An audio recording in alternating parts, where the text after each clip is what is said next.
Apa kesamaan antara kitab suci, legenda Timur Tengah, dongeng Armenia hingga serangan bangsa Mongol? Jawabannya, Yakjuj dan Makjuj, dua nama misterius yang menembus batas agama, sejarah, dan geografi, meninggalkan jejak sebagai simbol kekuatan destruktif yang terkunci di balik tembok raksasa. Dari wahyu ilahi hingga kisah Alexander Agung, dari literatur Persia kuno hingga mitos Kristen Eropa, sosok mereka muncul berkali-kali, bagaikan bayangan besar yang terus menghantui sejarah umat manusia. Apakah mereka benar-benar pernah ada, ataukah mereka hanya cerminan arketip kolektif akan ketakutan terbesar manusia menjelang akhir zaman? Mari kita selami lorong-lorong waktu dan naskah kuno dari berbagai belahan dunia untuk menemukan benang merah dari legenda yang tak pernah mati. Kisah Yakjuj dan Makjuj. Assalamualaikum warahmatullahi wabarakatuh. Segala puji bagi Allah Subhanahu wa Ta'ala, Tuhan semesta alam yang telah memberikan hidayah dan petunjuknya kepada umat Muhammad sallallahu alaihi wasallam. Syalawat dan salam senantiasa tercurah kepada Nabi besar kita Muhammad sallallahu alaihi wasallam yang telah membawa umat manusia keluar dari kegelapan menuju cahaya Islam yang penuh berkah. Semoga kita semua selalu berada dalam lindungannya dan diberikan kekuatan untuk menjalankan ajarannya dengan sebaik-baiknya. Bagian 3, tinjauan historis dan legenda dunia tentang Yakjuj dan Makjuj misteri. Yakjuj dan Makjuj tidak hanya hidup dalam doktrin Islam, tetapi juga berakar dalam tradisi agama-agama samawi lainnya, serta berbagai legenda kuno yang tersebar di banyak kebudayaan. Dalam penelusuran sejarah dan literatur lintas agama, kita akan menemukan bahwa figur-figur serupa dengan Yakjuj dan Makjuj ternyata sudah dikenal sejak zaman sebelum Islam. Nama mereka yang dikenal dalam Al-Quran tampaknya memiliki padanan dalam bahasa Ibrani, yakni Gog dan Magog, yang disebutkan dalam kitab-kitab suci Yahudi dan Kristen. Sementara dalam narasi Islam mereka digambarkan sebagai dua suku perusak yang dikurung di balik tembok oleh Zulkarnain. Dalam Alkitab mereka muncul sebagai simbol dari kekuatan besar yang menentang Tuhan dan umatnya di akhir zaman. Dalam kitab Yehezkiel, Gog disebut sebagai pangeran dari tanah Magog yang akan datang dari utara untuk menyerang Israel pada hari-hari terakhir. Narasi ini kemudian diulang dalam kitab Wahyu, kitab terakhir dari Perjanjian Baru, di mana Gog dan Magog muncul sebagai pasukan besar yang akan dikumpulkan oleh iblis untuk menyerbu kota suci.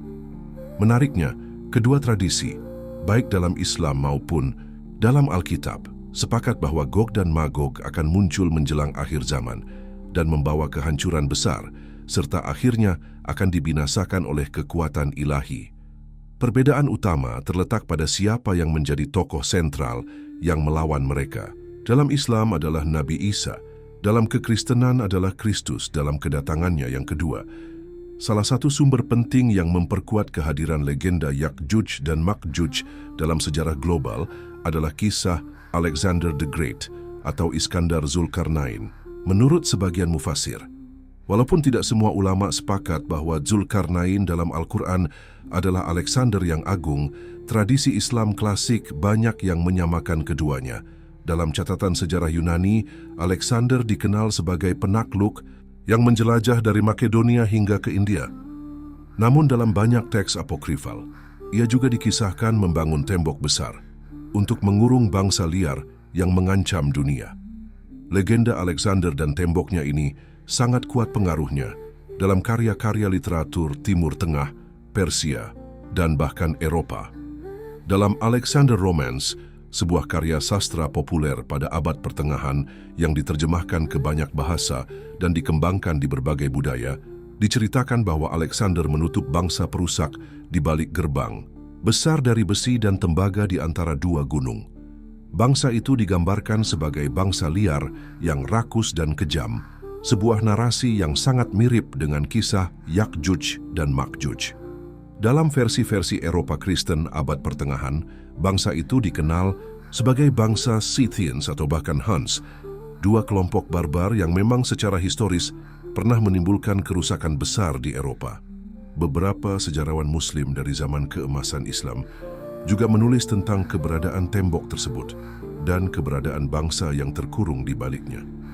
Al-Mas'udi dalam Muruj ad-Dhahab menulis tentang kisah bangsa Ya'juj dan Ma'juj yang dikurung oleh Iskandar di antara dua gunung, dan bahwa mereka mencoba setiap hari untuk keluar namun gagal. Al-Tha'libi dalam Qisas Al-Anbiya pun menggambarkan tembok besi itu berada di sebuah daerah yang sulit dijangkau di utara dunia. Bahkan penjelajah Muslim seperti Ibn Battuta dan geografer seperti Al-Idrisi pernah menyebutkan daerah-daerah terpencil yang dipercaya menyimpan tembok tersebut. Meskipun dalam bentuk yang kadang lebih bersifat legenda daripada fakta, hal ini menunjukkan bahwa kisah Ya'juj dan Ma'juj telah membentuk persepsi kolektif umat Islam selama berabad-abad. Dalam naskah-naskah Yahudi abad pertengahan, kita menemukan konsep yang mirip. Salah satu yang terkenal adalah kisah 10 suku Israel yang hilang, yang diyakini terperangkap atau terkunci di balik sungai misterius yang tak bisa dilalui, tempat mereka akan tinggal hingga akhir zaman ketika mereka akan kembali sebagai kekuatan besar. Dalam cerita rakyat Armenia dan Georgia, juga terdapat legenda tentang gerbang besar yang mengurung bangsa perusak, dan kadang-kadang dikaitkan dengan bangsa Turan atau Mongol. Semua ini menunjukkan adanya kesamaan dalam struktur mitologis dan eskatologis antara berbagai budaya dan agama tentang ancaman besar dari bangsa yang dikurung dan akan muncul kembali di akhir zaman. Yang menarik adalah bahwa saat bangsa Mongol menyerang dunia Islam pada abad ke-13 dan menghancurkan kota-kota besar seperti Baghdad, banyak umat Islam saat itu mengira bahwa mereka adalah Ya'juj dan Ma'juj yang telah keluar dari balik tembok. Hal ini tidak aneh karena bangsa Mongol datang dari wilayah timur jauh. Jumlah mereka sangat besar dan mereka dikenal sangat kejam serta destruktif. Beberapa ulama seperti Ibnu Al-Athir bahkan menulis dengan ketakutan dan menyebut bahwa bencana Mongol adalah salah satu azab terbesar yang pernah dialami umat Islam. Meskipun akhirnya tidak terbukti bahwa bangsa Mongol adalah Ya'juj dan Ma'juj yang dijanjikan, kejadian ini menunjukkan betapa kuatnya narasi tersebut dalam membentuk persepsi sejarah umat Islam. Dalam tradisi Kristen Eropa, mitos Gog dan Magog juga berkembang dan mengalami adaptasi budaya. Di Inggris misalnya, terdapat legenda bahwa dua raksasa bernama Gog dan Magog dibawa oleh Brutus dari Troy dan menjadi penjaga kota London. Patung mereka masih bisa ditemukan di London Guildhall hingga saat ini, menggambarkan bagaimana mitos Timur Tengah menyebar dan berubah bentuk dalam konteks budaya lokal Eropa. Kesamaan dan perbedaan ini menunjukkan bahwa cerita tentang bangsa perusak yang terkunci di balik tembok merupakan arketip universal. Dari literatur Yahudi, Kristen hingga Islam, kita dapat menyaksikan bagaimana satu konsep dapat diteruskan dan diterjemahkan dalam konteks teologis dan geopolitik masing-masing era. Namun, Islam memberi sentuhan unik melalui kisah Zulkarnain dan keterkaitan mereka dengan rencana Allah dalam skenario kiamat. Sementara tradisi lain lebih banyak melihat Gog dan Magog sebagai simbol dari kekuatan jahat atau kerajaan tertentu, Islam menekankan keberadaan fisik dan fakta bahwa mereka benar-benar akan muncul kembali sebagai ujian akhir bagi umat manusia. Ketika kita menelusuri peta sejarah dan legenda dunia tentang Ya'juj dan Ma'juj, pertanyaan besar kembali muncul. Apakah tembok yang dikisahkan itu benar-benar ada secara fisik? Di manakah letaknya? Apakah benar bangsa besar ini masih hidup hingga kini di balik dinding besi yang entah berada di mana? Atau mungkinkah kisah ini lebih bersifat metaforis yang mewakili kekuatan destruktif yang masih tersembunyi dan akan dilepaskan di masa depan? Inilah yang akan membawa kita ke bagian ketiga dari pembahasan ini, yaitu kajian arkeologi dan geografis tentang letak tembok dan hipotesis ilmiah mengenai keberadaannya. Kita akan menyelidiki kemungkinan lokasi fisik dari tembok Ya'juj dan Ma'juj serta meninjau temuan sejarah dan pemetaan yang telah dicoba oleh banyak ilmuwan, sejarawan, dan geografer dari masa ke masa.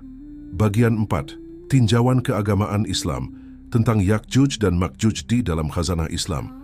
Kisah tentang Ya'juj dan Ma'juj atau Gog dan Magog merupakan bagian dari narasi besar akhir zaman yang memiliki akar kuat dalam Al-Quran dan hadis-hadis Nabi Muhammad. Dua nama ini bukan sekadar istilah yang asing atau mitos tanpa arah. melainkan sosok nyata yang disebutkan langsung dalam wahyu ilahi.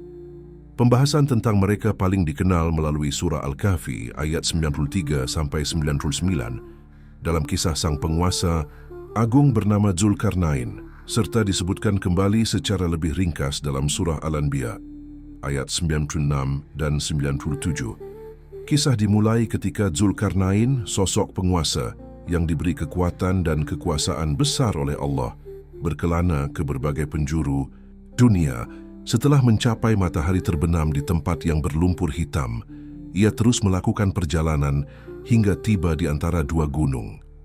Di sanalah ia bertemu dengan suatu kaum yang tidak memahami bahasa umum, namun dapat menyampaikan kegelisahan mereka melalui penerjemah. Mereka mengadukan keberadaan bangsa perusak bernama Yakjuj dan Makjuj, yang selalu membuat kerusakan dan kehancuran setiap kali berhasil keluar.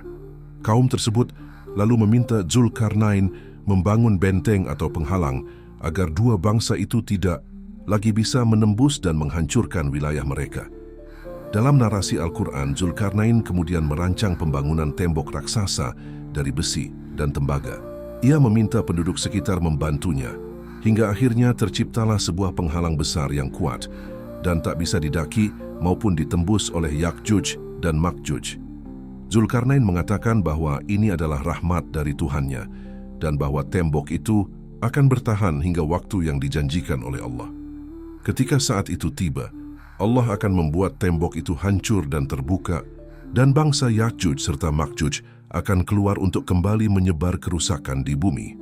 Yang menarik dari ayat-ayat ini adalah posisi tembok itu sendiri yang dikatakan berada antara dua gunung dan dibangun dengan teknologi logam berat. Ini menggambarkan suatu struktur fisik yang benar-benar eksis, bukan sekadar alegori.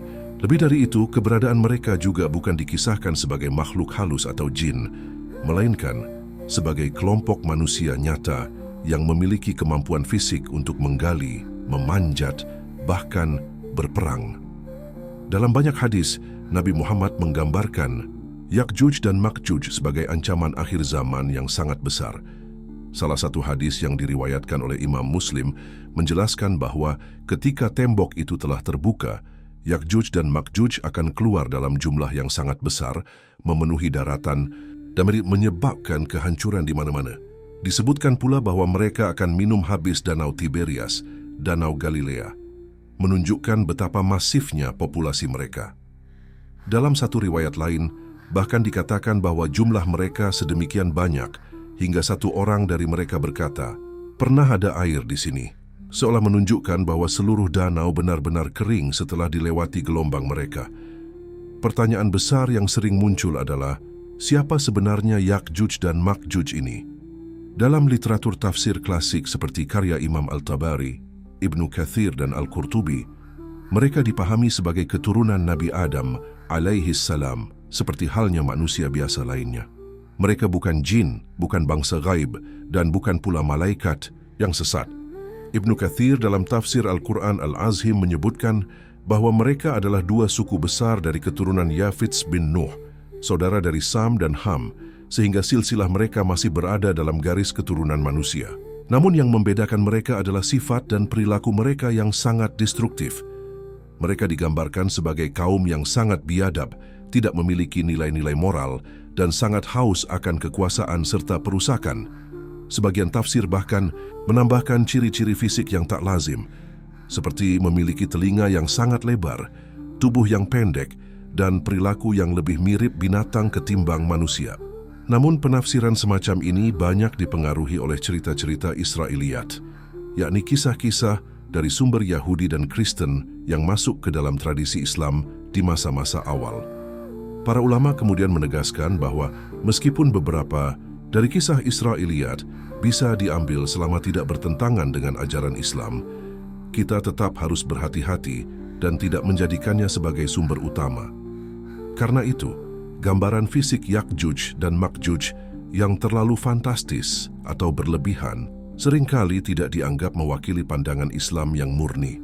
Dalam perkembangan tafsir modern, sebagian cendekiawan Islam berusaha memahami kisah Yakjuj dan Makjuj dengan pendekatan kontekstual.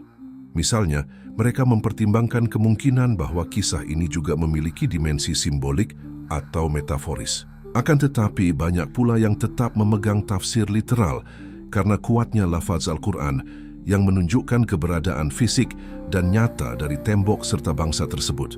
Pandangan ini diperkuat dengan hadis-hadis yang sangat konkret dalam menggambarkan mereka sebagai kekuatan destruktif yang nyata, bukan simbol dari ideologi atau bangsa metaforis. Hal menarik lainnya adalah bagaimana umat Islam di masa Nabi sudah menunjukkan rasa khawatir terhadap kedatangan Yakjuj dan Makjuj. Dalam hadis, Nabi Muhammad menyebut bahwa mereka setiap malam berusaha menggali keluar dari balik tembok dan hampir berhasil. Namun, ketika mereka berhenti menggali dan kembali, keesokan harinya, tembok itu telah kembali seperti semula karena Allah menutup kembali lubangnya. Hanya pada hari yang telah ditentukan Allah, mereka akan berhasil keluar karena lupa menyebut insya Allah saat mereka menggali, yang menunjukkan bahwa izin Allah menjadi kunci utama atas takdir kemunculan mereka. Nabi juga mengabarkan bahwa setelah keluarnya Yakjuj dan Makjuj, dunia akan mengalami kehancuran besar-besaran hingga Nabi Isa alaihissalam turun kembali ke bumi untuk memimpin umat manusia. Dalam rangkaian eskatologi Islam, kemunculan Yakjuj dan Makjuj terjadi setelah kematian Dajjal dan sebelum terjadinya kiamat besar. Mereka disebut akan merusak segala sesuatu di bumi, memporak-porandakan negeri-negeri, hingga umat Islam bersama Nabi Isa berlindung ke Gunung Thur, di mana mereka kemudian berdoa kepada Allah agar diselamatkan. Allah pun akhirnya membinasakan mereka dengan cara yang luar biasa, mengirimkan ulat atau cacing yang menyerang leher-leher mereka hingga mati bergelimpangan. Setelah itu, bumi akan kembali dibersihkan dan masa damai akan tiba kembali untuk sementara, waktu sebelum datangnya tiupan sangkakala. Dari keseluruhan tinjauan keagamaan ini, kita melihat bahwa kisah Yakjuj dan Makjuj merupakan salah satu bagian penting dalam narasi besar hari kiamat versi Islam. Ia bukan hanya berfungsi sebagai peringatan, tetapi juga sebagai pelajaran tentang batas kemampuan manusia, kehendak ilahi, serta pentingnya bersandar kepada perlindungan Allah dalam menghadapi tantangan terbesar akhir zaman. Keberadaan tembok itu, siapapun yang membangunnya dan dimanapun letaknya, akan menjadi bagian dari misteri yang hanya akan terungkap pada waktu yang telah ditetapkan oleh Sang Pencipta. Dan umat Islam diperintahkan untuk percaya kepada berita-berita gaib yang telah Allah kabarkan melalui wahyu, tanpa harus mengetahui segala detailnya secara mutlak. Tentu saja, ini membuka pintu bagi kita untuk menggali lebih dalam dari perspektif sejarah dan arkeologi, yang akan kita bahas secara lebih luas dalam bagian berikutnya. Namun sebelum itu, penting bagi kita untuk menyadari bahwa dari sudut pandang Islam, Yakjuj dan Makjuj bukanlah mitos, bukan pula fiksi sastrawi. Mereka adalah bagian dari rencana besar Tuhan dalam skenario akhir zaman yang pasti akan terjadi. Allahumma inni a'udzubika minan usyrika bika syai'an wa ana a'lam wa astaghfiruka lima la a'lam. Innaka anta 'allamul ghuyub. Artinya, ya Allah, aku berlindung kepadamu dari menyekutukanmu dengan sesuatu secara sadar, dan aku memohon ampun atas apa yang tidak kusadari. Sesungguhnya Engkau Maha mengetahui segala yang gaib.